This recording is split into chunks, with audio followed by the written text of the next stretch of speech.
You see that rhubarb plant behind you? I need you to help pull the rhubarb stalks out of there. Do you think you can do that? Okay.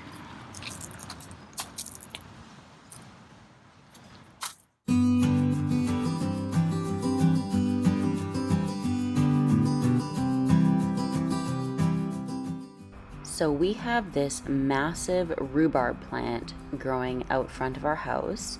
One of 3 huge rhubarb plants that was established and growing here when we moved in a couple years ago.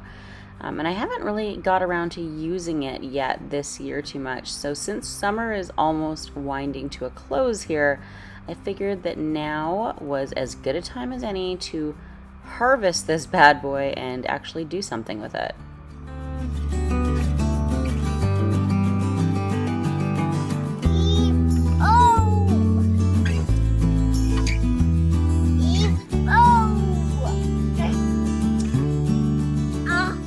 Got one. Yay! Got one Instagram. Where are you?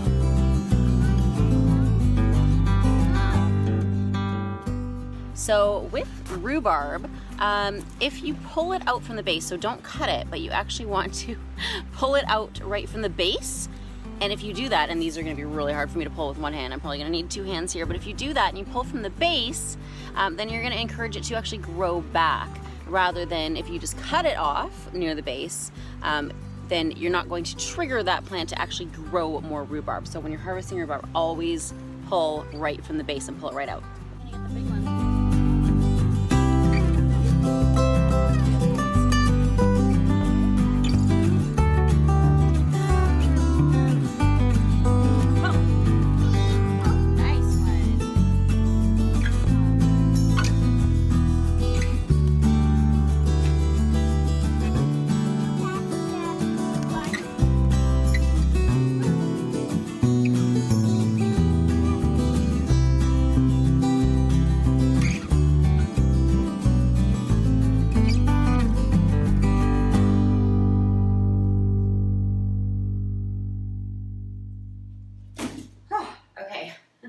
So I've just come in from our front garden where I pulled all of this rhubarb.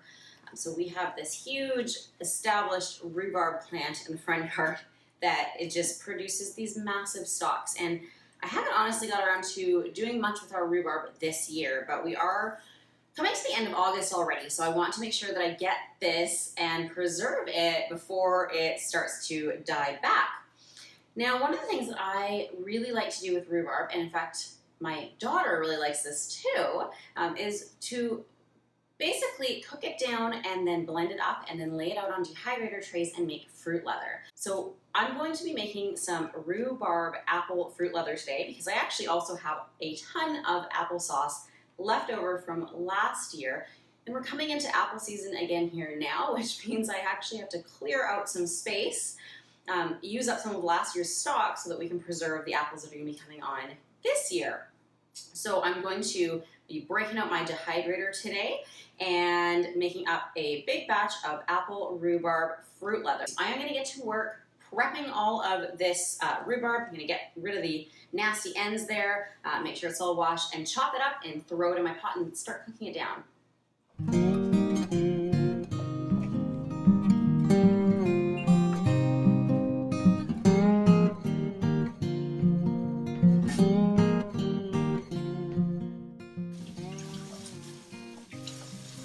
So first I just give these a rinse. I just leave the kind of nasty ends on. I try to pull off anything really grody, just make sure that they are clean. And then I will chop off those ends.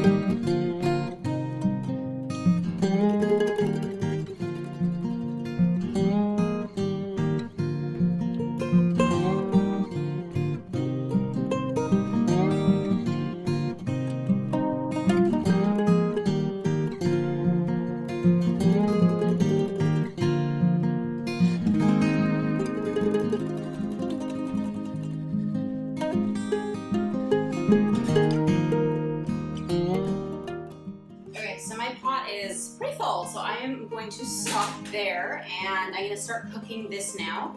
And I'm going to put in about 1/4 of a cup of water just to prevent the rhubarb from sticking and to start to try to get it to soften up. So I'm going to throw 1/4 cup of water in there and then put the lid on and get it steaming. I've actually decided to go with 1/2 cup just because this is a very full pot. And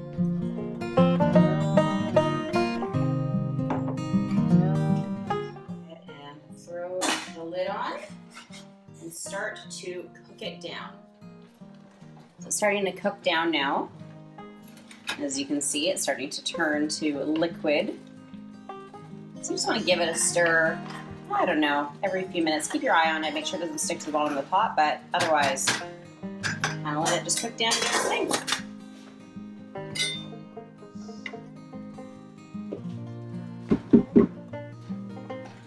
So it is well cooked down now, so I am going to just grab my immersion blender. Love this. If you are making this at home, you don't have an immersion blender, you can just put it all in a regular blender, but this just eliminates the need to have to transfer it to another blender. I can just blend right in the pot.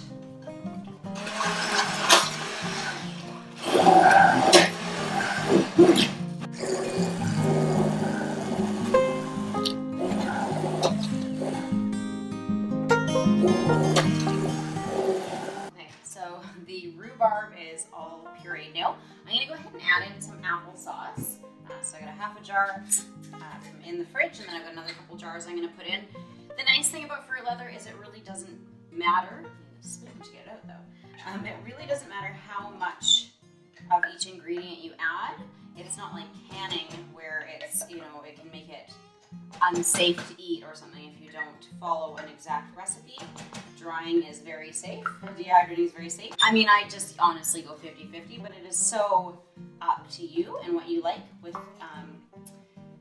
how you prefer the flavoring, right? If you prefer more apple to rhubarb, then do more apple.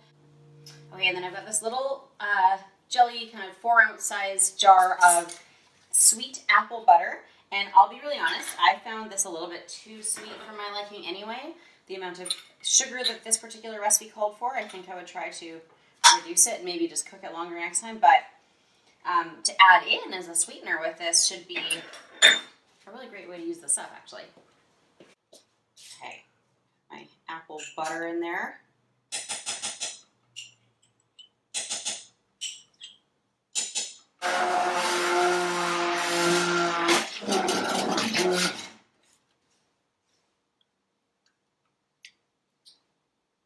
Okay, it's good.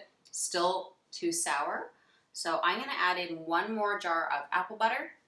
And if I still want to sweeten it after that, I might add in a little bit of probably maple syrup. I feel like would go well with this one.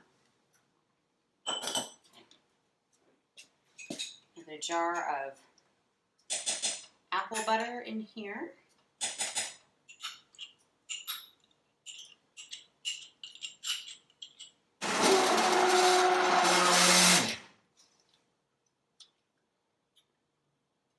Getting better. It is still a little bit tart. That rhubarb is really tart. With the apple butter though, it tastes really good. So I am going to add in a little bit of maple syrup too. And again, I'm not going to measure because I don't really have to. You can measure it out, you can follow a recipe if you want, but I like to kind of wing it when I'm able to in the kitchen, and this is definitely one of those things I can wing. Okay, so got my puree all ready to go.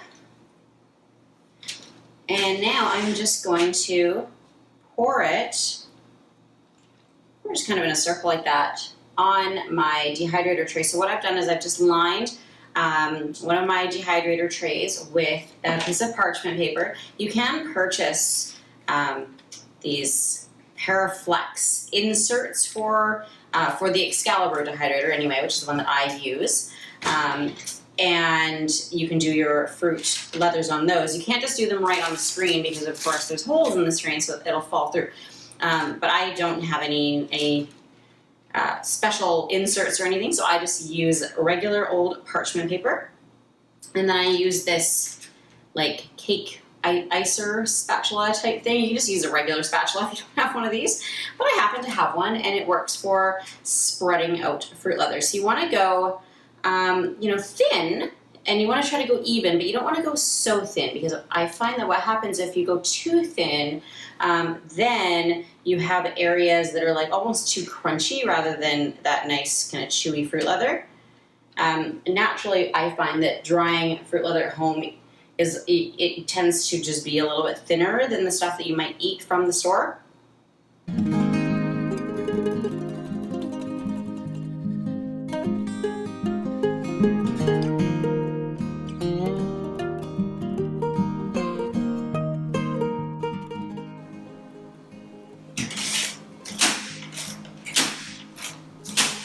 So that really helps to even it all out. So I'm ready to go stick this in the dehydrator now.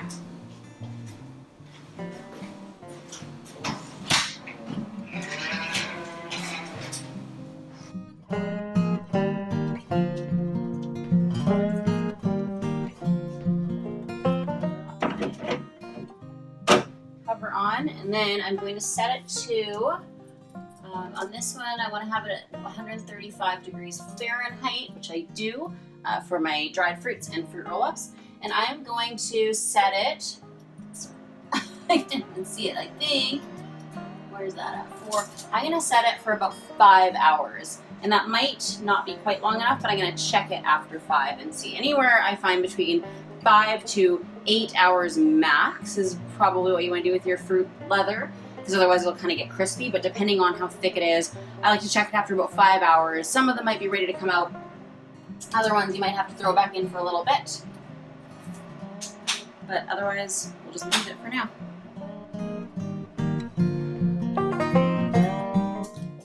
Okay, so I have got all of my trays of dehydrated fruit leather, my apple rhubarb fruit leather, all dried up and ready to roll up, which I'll show you how to do now. So in the end, I ended up checking these around 5 or 6 hours, and they were still a few kind of soft spots in the middle. So I set the timer for about another 2 hours. I want to say that all in, I probably did them for about 8 hours, and that was good.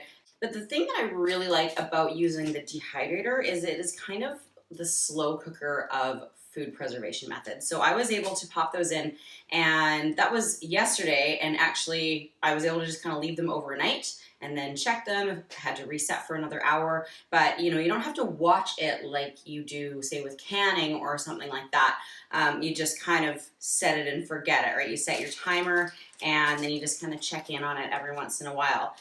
And you can leave it there. It doesn't matter if it's finished, it's dried, so it can just sit there. So that is fine. So these are all ready now. I'm gonna go ahead and peel these off of the parchment paper and roll them up into fruit roll-ups.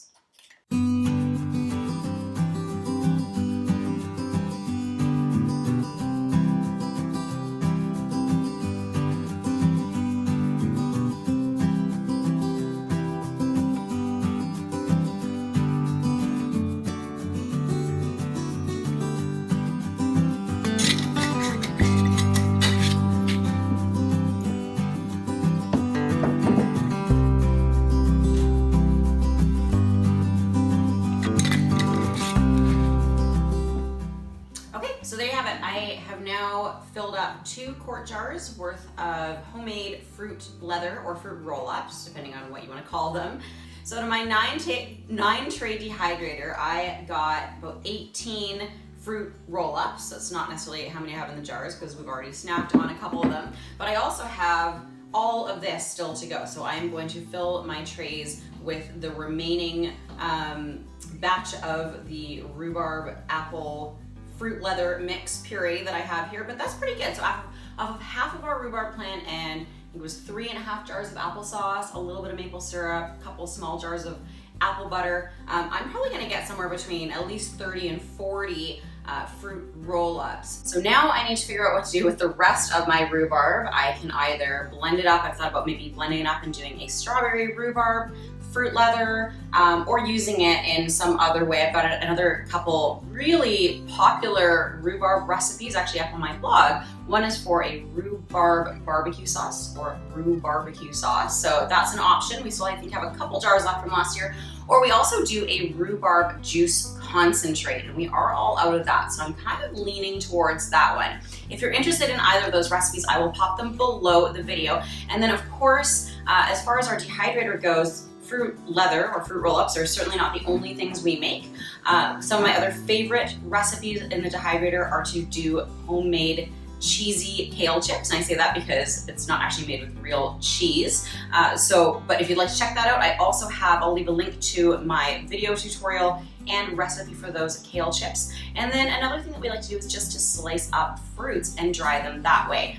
And one of my favorite ones to do, and my daughter's favorite ones to eat, are apple slices. So what we do is we actually just slice up apples, peel them, right, slice them up, and I toss them in a little bit of cinnamon and dry them. No added sugar, nothing like that. And they're one of her absolute favorite snacks, and I rest easy knowing that she's eating something healthy. So I'll pop all the recipes for all those things down below, and if you have favorite dehydrating recipes or things that you do, or rhubarb recipes, I'm always looking for new inspiration. So please make sure to leave a comment below. And of course, if you like this video and you want to see more, make sure to hit like and subscribe below so you never miss an update from the house and homestead. Bye for now.